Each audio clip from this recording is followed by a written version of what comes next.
చేసి తర్వాత నేను PhD in business management.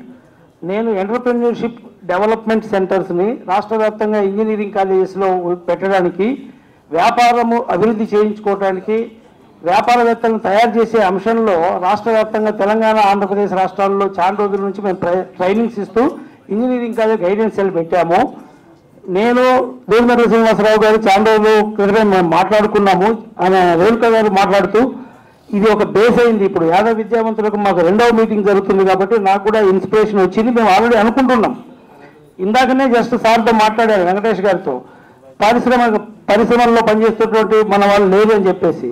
So ఈ గ్యాప్ను మేము ఫిల్ చేయటం కోసము యాదవ విద్యావంతుల వేదిక తరఫున ఎంటర్‌ప్రెన్యూర్స్ గైడెన్స్ సెల్ ఒకటి మేము ఏర్పాటు చేయాలన్నటువంటి తీర్మానాన్ని ఇప్పుడే తీసుకున్నాం. మేము ఈ యొక్క నెక్స్ట్ రాబోయే మీటింగ్స్లో, రాబోయే భవిష్యత్తులో తప్పకుండా ఎందుకు ఇదేం చేస్తున్నాము అంటే ఇప్పుడే సార్ చెప్పారు, మనము చాలామంది వక్తలు కూడా చెప్పారు, ప్రొఫెసర్ సింహాద్రి గారు చెప్పారు, ఆర్థికాభివృద్ధి చెందాలి.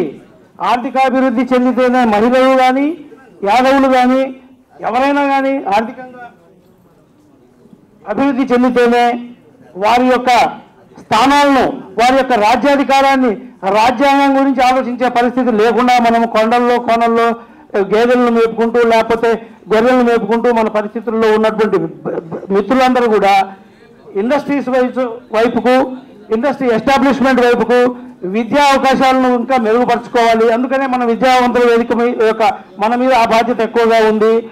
కాబట్టి ఈ యొక్క మేడం చెప్పినట్టుగా మనం ఇప్పుడు ఫౌండేషన్ మాత్రమే వేసుకున్నామన్నారు. నెక్స్ట్ మనము ఈ బిల్డింగ్ కంప్లీట్ చేసుకోవాలి.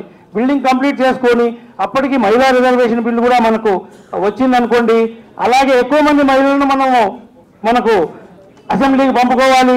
అలాగే మన యొక్క మహిళలతో పాటు మిగతా మన యాదవ బంధువులను కూడా అసెంబ్లీకి పంపుకుంటూ, అట్లాగే మిగతా బీసీ బంధువులతోటి, మిత్రులతోటి కూడా కలుపుకొని మనము తప్పకుండా రాజ్యాధికారాన్ని చేకూర్చాలని చెప్పేసి చేరుతామని చెప్పేసి నేను ఈ యొక్క సభాముఖంగా ప్రతిజ్ఞ చేస్తున్నాను. Thank you sir. అందరూ ఆకలి అవుతుంది.